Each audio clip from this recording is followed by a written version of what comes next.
Hi, I'm Jack Canfield, and welcome back to another episode of Talking About Success. My guest today is Dr. Don Kim. He's a board-certified holistic podiatrist who suffered from a debilitating back injury that left him paralyzed and not able to walk for 6 months. And he overcame this condition with his specific walking regimen and became known as the walking doctor to perpetuate the message of walking. He's the author of a lot of books: The 9 Secrets to Health, 1-Minute Wellness Messages, 9 Easy Ways to Eliminate Your Nagging Foot Pain, Get Ready to Walk, and the Heal Pain Epidemic, as well as the Amazon best-selling book, Walking Cure, which we're going to talk about a little bit today. So, the walking doctor. I love this, the walking cure. How did you become the walking doctor? Let's break that down for our viewers a little bit. Okay. Well, about 4 years ago, I was doing this event for my church, and I happened to be dancing to the Gangnam Style, which was very popular at the time.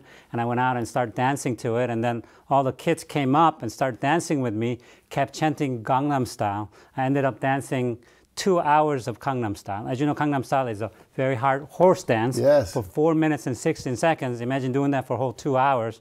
So by the time I got home, I was exhausted. I fell asleep, and then I woke up in the middle of the night. I wanted to go to the restroom, and I found out that I was completely paralyzed on my right side of my legs. I couldn't move. I couldn't get out of bed. I couldn't walk. Obviously, I couldn't see patients. So I was completely debilitated. And this went on with heavy medications and not being able to sleep at night, and all of that stress went on. And about 6 months later, I went to a doctor, and they called me back and said, "You have diabetes now. You have hypertension now. And I was insomniac by that time. I was totally depressed. I had emotional issue, and I had spiritual issue. And what happened was my back was completely out of alignment, and it broke in the past, where it was pressing down on the disc, and that's what paralyzed my legs. So I was teaching people how to walk, and apparently I wasn't walking enough, and because I was busy writing books and I was doing other things at the time. So I was teaching people their diet and their lifestyle and walking. So I said, well, I better start walking. So I started walking 5 miles a day. Every day I was dragging my feet, like walking around the neighborhood. And then, lo and behold, within a few weeks, I realized the pain subsided at least 50%. And I got totally excited and started walking more and more every day. And within 3 months, I got rid of all my medication. I didn't have any back pain anymore. I didn't take any medication for diabetes, hypertension, all the other issues anymore. So that's how I became the walking doctor. Very cool. Now, you talked earlier, we were talking off camera about this, the ratio of how much we're supposed to walk compared to how much we sit, because we're a very sedentary society now. I mean, I write books, you sit at your desk, you see patients somewhere. Share that with our viewers. I think that's really important. Well, I believe it has to be minimal 10-to-1 ratio, meaning if you happen to be sitting 10 hours a day, which most of us do, we sit actually more than that, about 15 hours, we believe, because other than 7-8 hours you sleep, if you're not walking, you're sitting. So that has to be at least 1 hour of walking. So if you happen to be sitting about 15 hours, like most of us do, then you need to walk at least 1.5 hours per day, which happens to be about 10,000 steps and about 5 miles. Very good. Now, before you were the walking doctor, you were the holistic foot doctor. How did being the holistic foot doctor help you become the walking doctor? How does that relate? Well, thank God I was a holistic podiatrist, because when a patient comes to me for a foot problem, not only I look at the foot problem, but I started questioning about the other problem that actually caused the foot problem, such as, for example, if you have a fungal toenail problem, which is one of the most common things that I see, they come in and say, oh, just fix my toenail. I say, well, let's figure out what's causing the fungal toenail. And then I change their diet. I tell them to exercise, reduce stress, which they look at me funny in the beginning, but they realize that that's what really is going to make you improve your fungal toenail. So I was teaching all of these concepts, so I had to really practice what I preach and then start really doing all of these things. And I was kind of doing it, but when you really you're sick, you really are doing it. You're walking, you got a strict, morning regimen to do all the right stuff, and then you got the strict evening regimen to do all the stuff that I've been teaching, but I'm really, really strict at doing this, and that's what I saw the results immediately.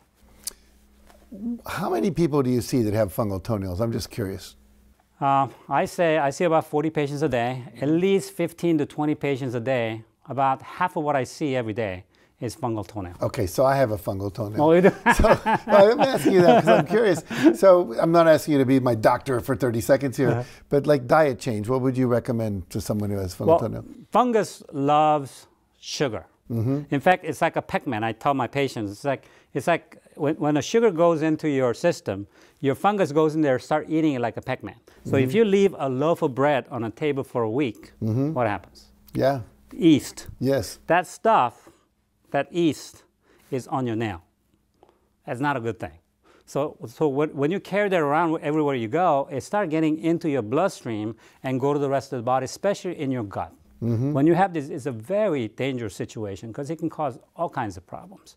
So that's how it comes. And obviously, if you're stressed out, your body becomes acidic. If you're not eating all the right food, such as processed food, canned food, refrigerated food, a lot of not healthy food, they tend to, the fungus loves this kind of food as well. Very good. I can see I'm going to cut down on the sugar. I'm not terrible, but I still have a way to go. So thank you for that. Okay. Okay. So talk a little bit more about the walking. Now, you said a lot of things can be cured by the walking cure. Yes. Diabetes, hypertension, blood pressure. Talk a little bit more about that. Well, I realized that I read all the books on walking because I wanted to be very comprehensive about teaching, because I see in my practice, I see a lot of diabetic patients, a lot of hypertensive patients, and overweight patients, a lot of patients with medications on depression, and a lot of emotional, psychological issues. I see just everybody. I mean, I look at their feet, but I'm also talking to the patients. So I realize that I have all of these problems now, and I see a lot of my patients have the same problem. So let me really look at all these different books and find out what specific walking style can help what specific problem. So for instance, if you have back problem, there's a specific things that walking that you do that helps your back, such as retro walk. We call them walking backward or walking sideways. That really strengthens your back. If you go up on the hill or steps or stairs, that stretches your hip and really help your back.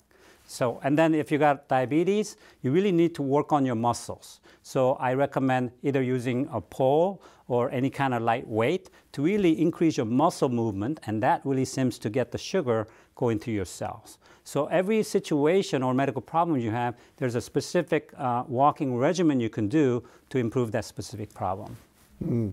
So I was going to ask you, how does your walking program differ from other walking programs? I think you've answered some of it by that answer. Is there anything else you want to say in relation to that? Yes, I had to overcome my back problem, which is quite debilitating. So what I had to do was I did all the research on how to improve your back. So I teach a lot of other techniques, other strengthening technique of your back, stretching technique, and also inversion technique, which really stretches out all your spine. And most importantly, I teach this walking technique called levitation walk.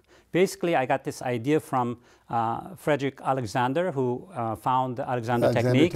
Yeah, they lift the whole spine up as high as you can, and I apply that into walking, and that's how I really improve my back. So when you mentally train your body to levitate the whole spine up and not touching the disc when you're standing or walking, that really helps to solidify all the disc and everything else, all the muscles, to strengthen so that your back pain will be eliminated. Very cool, very cool.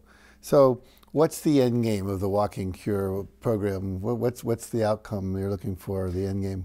Well, it's kind of ironic because I'm a foot doctor, and I've been telling and helping people to get back on their feet to walk, and here I was debilitated and not be able to walk. So I see the agony and pain that people are going through now. People came to me with all kinds of issues, especially back issues, and I would treat them, but now I know, not as a doctor, but I know firsthand as a patient how we need to improve our health through walking. So I use walking as a way to improve my whole health through all the routines that I do throughout the day and throughout the week, so that I can really improve my health. And eventually, I want all the people to come and not only get better, but I want to perpetuate this walking movement to the rest of the country, especially in this country. I'm from Korea, so I go to Korea a lot, and we visit. Everybody walks everywhere there. And a lot of other countries do, but this country is very difficult for anybody to walk out there unless you really are determined and commit yourself to be out there and walking. So I really want to make this movement, especially in this country, so that everybody would be walking.